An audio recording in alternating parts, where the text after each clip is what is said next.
안녕하세요 여러분. 6월 17일 목요일 매일 기도회 시작하기로 하겠습니다. 우리 다같이 사도신경으로 신앙을 고백하겠습니다. 전능하사 천지를 만드신 하나님 아버지를 내가 믿사오며 그 외아들 우리 주 예수 그리스도를 믿사오니 이는 성령으로 잉태하사 동정녀 마리아에게 나시고 본디오 빌라도에게 고난을 받으사 십자가에 못 박혀 죽으시고 장사한 지 사흘 만에 죽은 자 가운데서 다시 살아나시며 하늘에 오르사 전능하신 하나님 우편에 앉아 계시다가 저리로서 산 자와 죽은 자를 심판하러 오시리라. 성령을 믿사오며 거룩한 공회와 성도가 서로 교통하는 것과 죄를 사하여 주시는 것과 몸이 다시 사는 것과 영원히 사는 것을 믿사옵나이다. 아멘. 불을 조금 꺼주세요. 오늘 하나님께서 주시는 말씀을 구약성경 잠언서 1장 32절 33절 말씀입니다. 잠언서 1장 32절 33절입니다.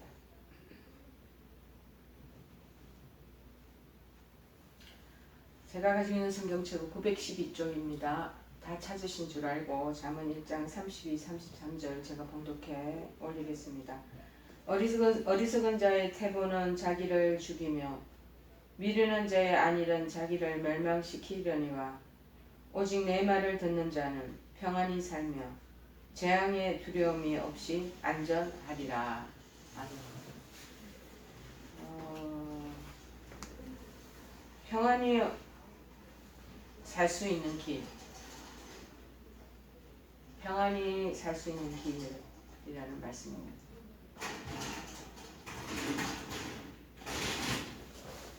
지금 작년 저희들 2월달부터 세상 곳곳에 온갖 재난과 사고의 소식, 특별히 코로나 지금 그 감염으로 인하여 온 세계가 너무나 혼란스러운 상태에 있습니다.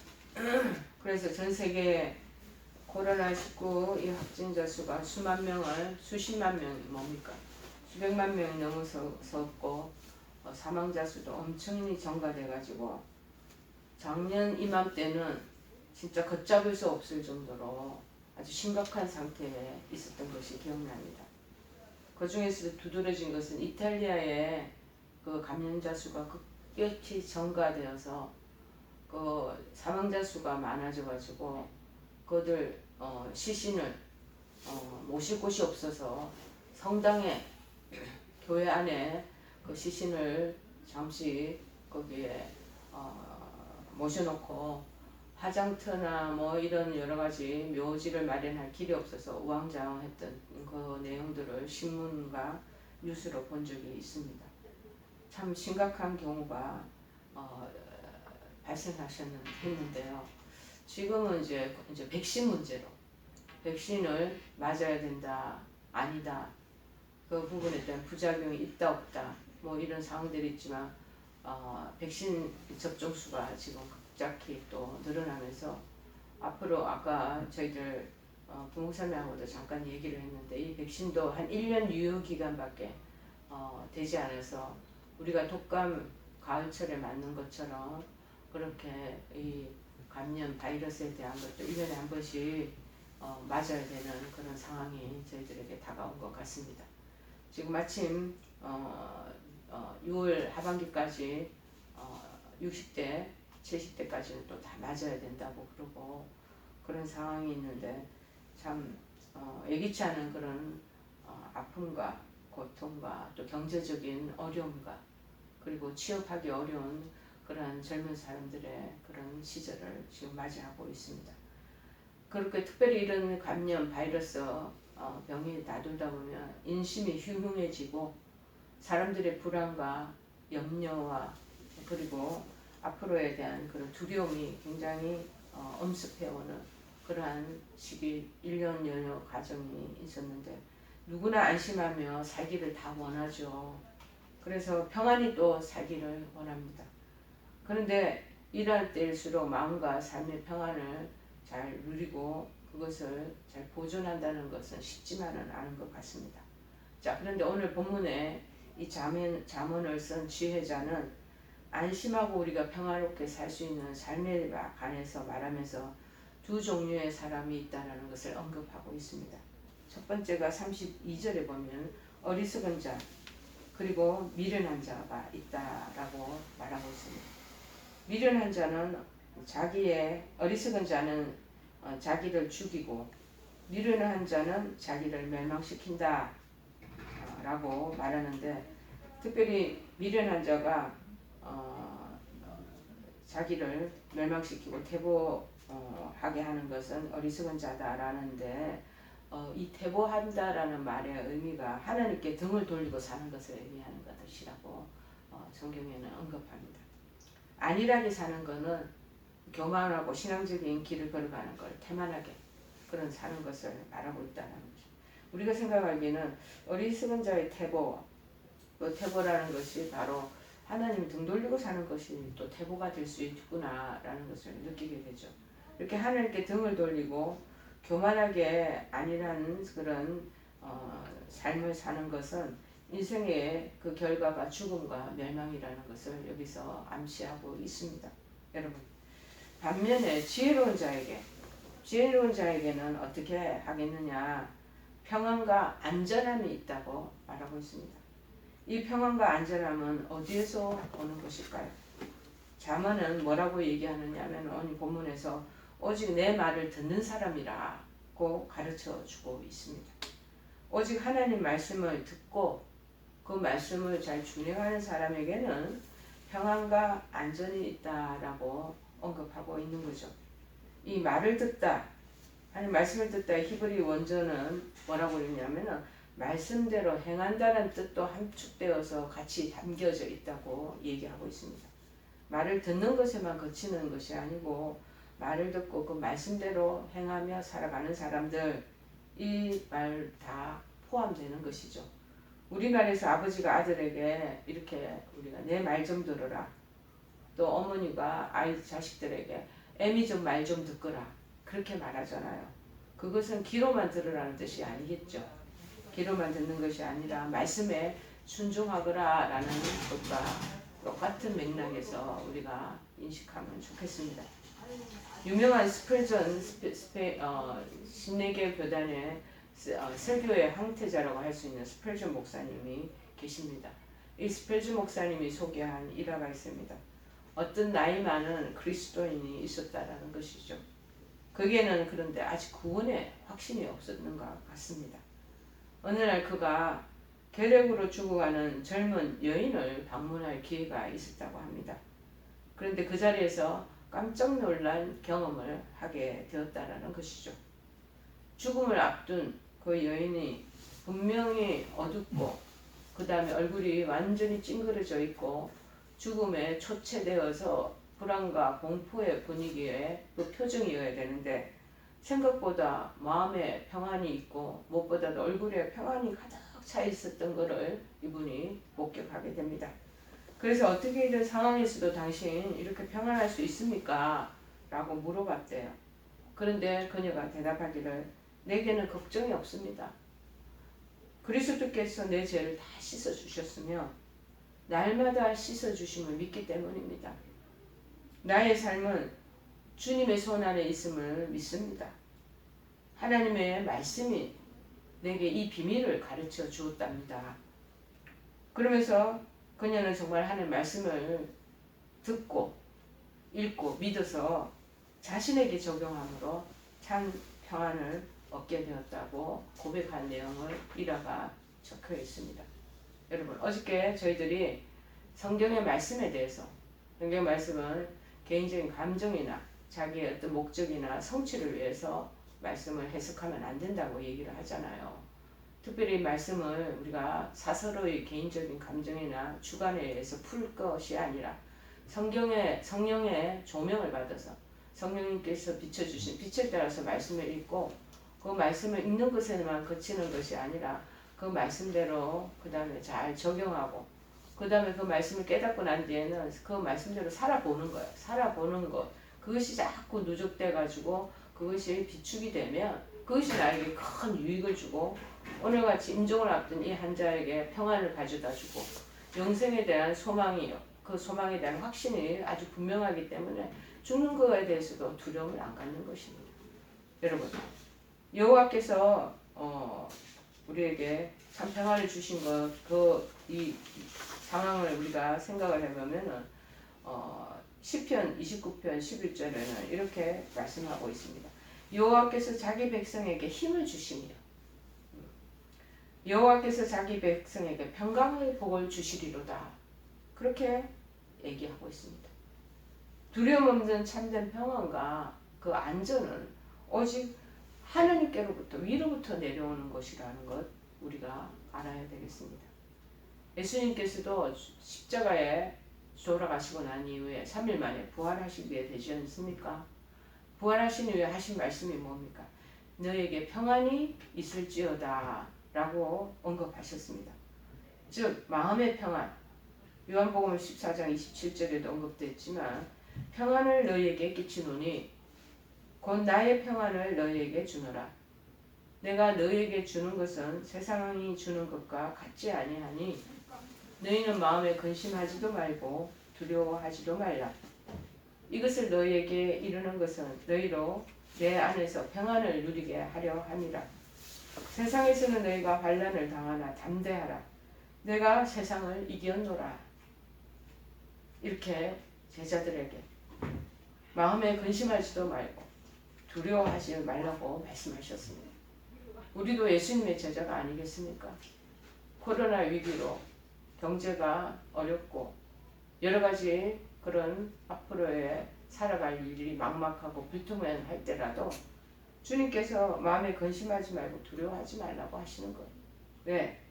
우리에게 평안을 끼친다고 얘기하면서 내가 세상을 이겼기 때문에 담대하고 내가 세상 이긴 것처럼 너희도 세상을 이기게 해주겠다 라는 말씀을 주시는 거죠. 그래서 평안이 있을지어다. 평안이 없는 사람들은 병마 중에 있을 때라도 마찬가지입니다. 치료의 진전이 일어나지 않습니다. 마음의 평안을 가지고 계셔야지 무엇보다도 몸에 좋은 회복이 있고 그리고 치료에도 좋은 효과가 나타나게 되는 것입니다. 그래서 일부러 하나님 은혜 안에 들어가려고 애를 쓰게 되고 또 하나님의 은혜 안에 그늘 안에 거하려고 그렇게 기도해야 할 줄은 압니다. 특별히 우리가 앞날에 대한 이런 불투명한 그 미래에 우리가 살아가는 이 시점에서 우리에게 평안을 보장해 주는 것은 이 세상에 아무것도 없습니다. 그런데 예수님께서 내가 평안이다. 내 평안을 너에게 준다. 라고 말씀하시고 오늘 본절의 말씀에는 33절에 오직 내 말을 듣는 사람, 내 말씀을 잘 기억하고 마음에 새기는 자는 평안히 살게 된다고 하지 않았습니까? 아무리 세상이 요지부동 어렵고 완전히 폭풍 속에서 시달린다 할지라도 정말 하나님 말씀을 듣고 그 안에 거하는 자에게는 평안히 사는 일들이 길이 열리고 그리고 재앙의 두려움이 없이 안전하다라고 말씀해 주고 있습니다. 정답이 여기 다 있는 것입니다. 사람들 정답에 귀를 기울이지 않죠. 자, 아프고 힘든 여러분들 이제 의지할 때라고는 하나님밖에 없다는 것을 여러분 아시고 더 하나님의 깊은 큰 평안한 날개 아래 거하시기를 간절히 축원해 드립니다. 예수께서 주신다는 하나님의 평안을 우리가 보시기를 바랍니다. 우선 인간은 평안하게 살 수 있는 존재입니다. 원래는. 그런데 인간의 조상 아담과 하와가 범죄한 이후 이 평안을 다 잃어버리게 된 것이에요. 엄밀히 말씀드려서 이 평안은 즉 원수 사단 마귀에게 다 빼앗겼다라는 것과 동일한 맥락의 말씀입니다. 그래서 사무엘 하에 7장 11절에 보시면 이렇게 나와 있습니다. 너를 모든 원수에게서 벗어나 평안히 쉬게 하리라. 이렇게 말씀하는 대목이 나오는데 여기서 원수는 이방 군대인데 이방 우리가 쉽게 얘기하는 북한 우리 대치되어 있는 상태에 이북을 얘기하는 거겠죠. 그런데 그 당시 이스라엘 백성도 그 주변에 이방 군대로 들려차 있는데 오늘날 사탄 마귀로 본다라는 것이죠.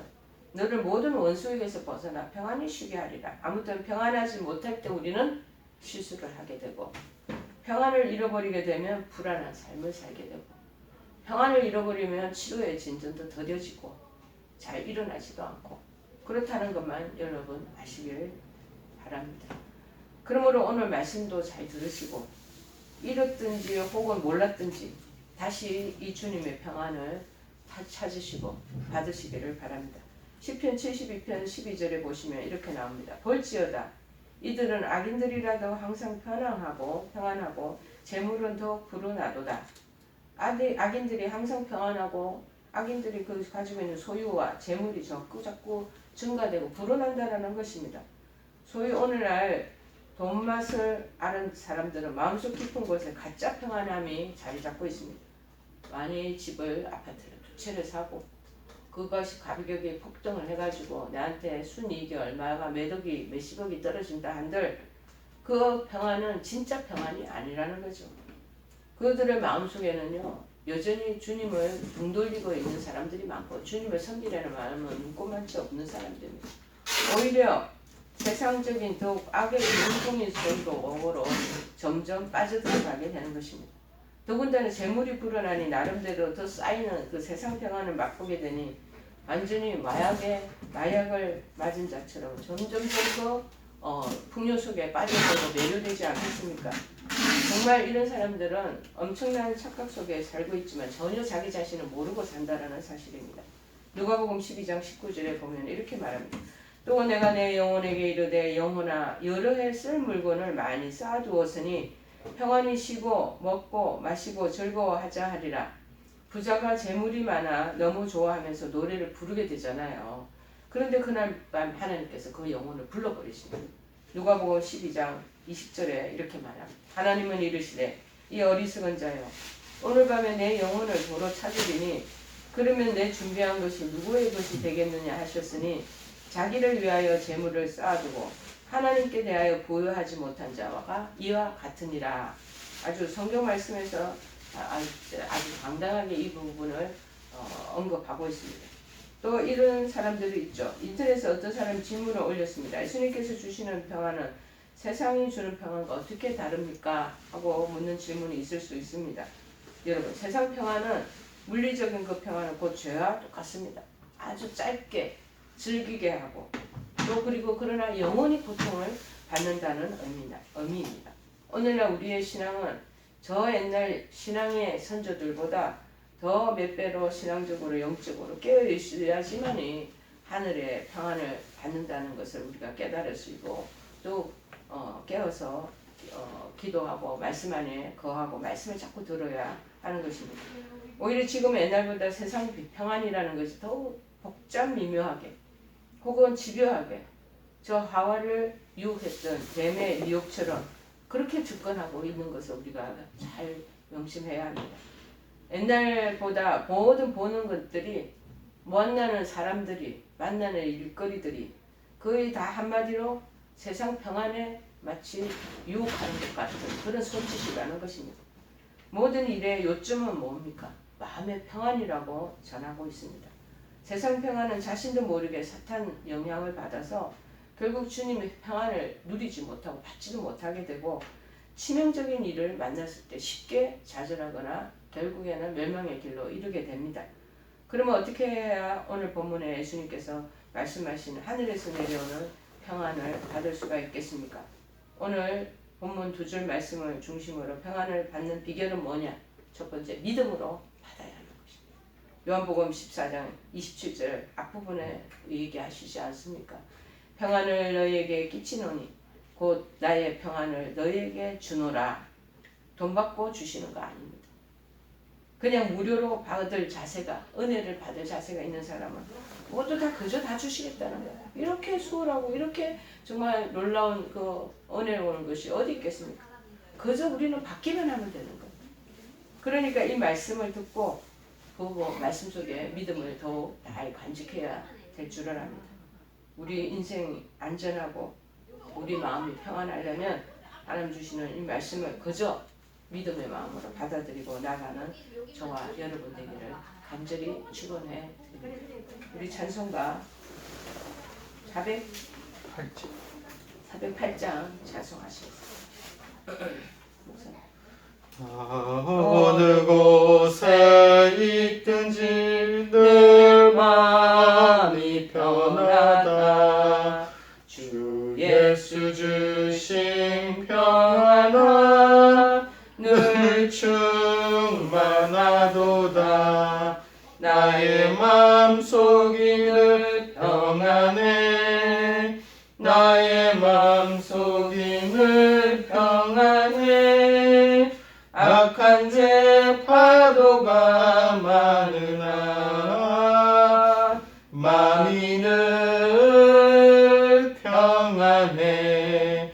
내 마음에 솟는 영생수 한없이 흐르니 목마름 다시 없으며 늘 평안하도다. 나의 마음속이 늘 평안해.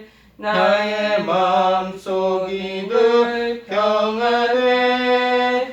악한 죄 파도가 많으나 많이 늘 평안해. 우리 다 같이 주기도문으로 매일 기도에 마치겠습니다.